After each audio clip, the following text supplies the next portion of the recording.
Okay, look, we need to talk about Frenchies. I know, they're cute. They are undeniable. They look like a loaf of bread that learned how to snort. You see one walking down the street, and it's not really walking, is it? It's waddling. It's got that confident strut, like a tiny muscular bodybuilder who forgot leg day.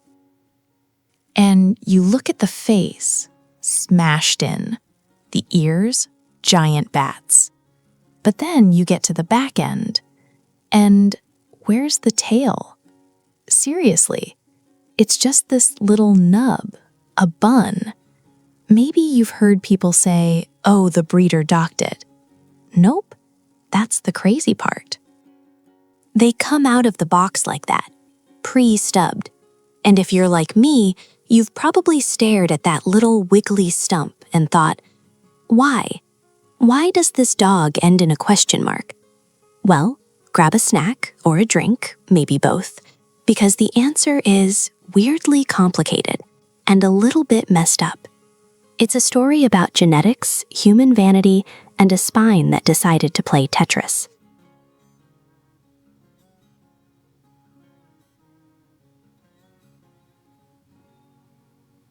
So, to understand the tail, you gotta understand the spine. Your spine, my spine, it's a stack of blocks. Nice, neat spools. Rectangles, basically. They stack up, they protect the spinal cord, everybody's happy. But the Frenchie spine decided it didn't want to be a stack of blocks. It wanted to be an abstract art project. See, that screw tail isn't just a short tail.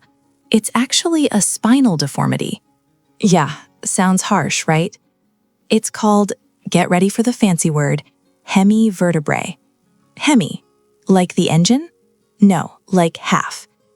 Basically, the bones in the tail, and sometimes higher up the back, they didn't form into nice blocks. They formed into wedges, triangles, butterflies. And what happens when you try to stack triangles?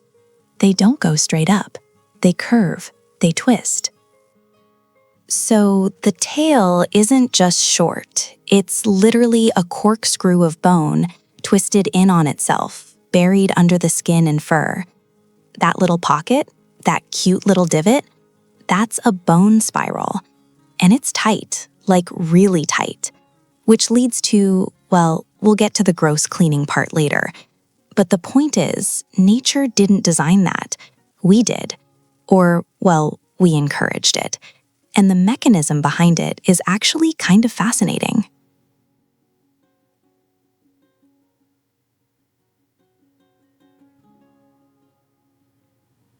So, how did we get here?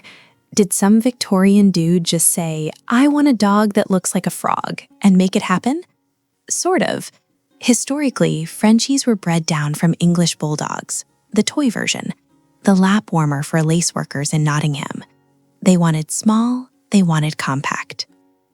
And when you breed for small and smashed, you start messing with some heavy-duty DNA. A few years ago, some researchers, people way smarter than me, actually cracked the code on this. They found the gene. It's called DVL2. Sounds like a droid from Star Wars, doesn't it? But DVL2 is a key player in how a body is mapped out in the womb. And in Frenchies, and Bulldogs, and Boston Terriers, this gene is mutated. It's broken. And here is the kicker. This specific mutation, it's almost identical to a rare genetic disorder in humans called Robinow syndrome. In humans, Robinow syndrome causes a flat face, wide-set eyes, short limbs, and spinal deformities. Sound familiar? Yeah. We basically fell in love with a dog version of a genetic syndrome. Because it's cute. The flat face, that's the gene. The short legs, that's the gene. And the screw tail, that is just the end of the spine getting caught in the genetic crossfire. The gene makes the bones short and wide. It scrunches everything. And at the tail, where the bones are tiny anyway, they just crumble into that little knot.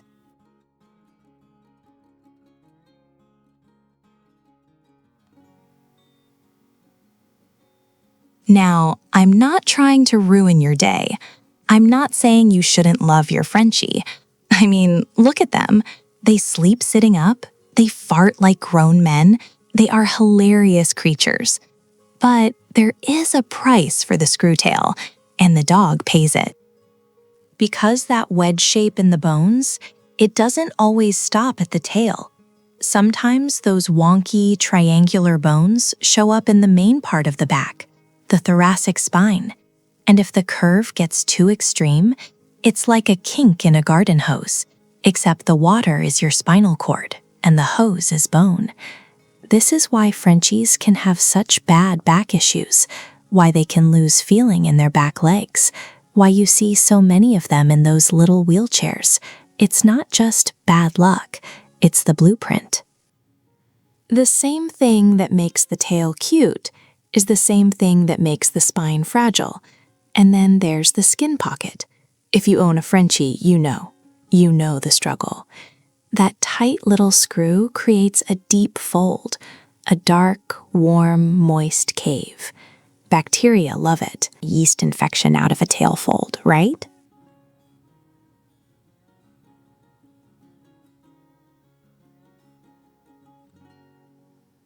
So, what do we do with this info?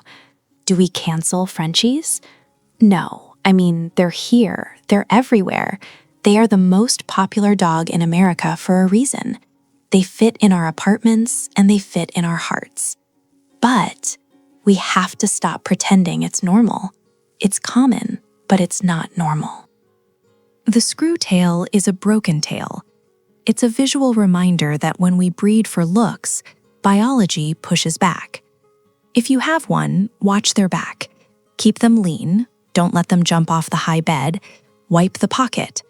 And if you're looking to get one, maybe look for a breeder who isn't obsessed with the extreme look.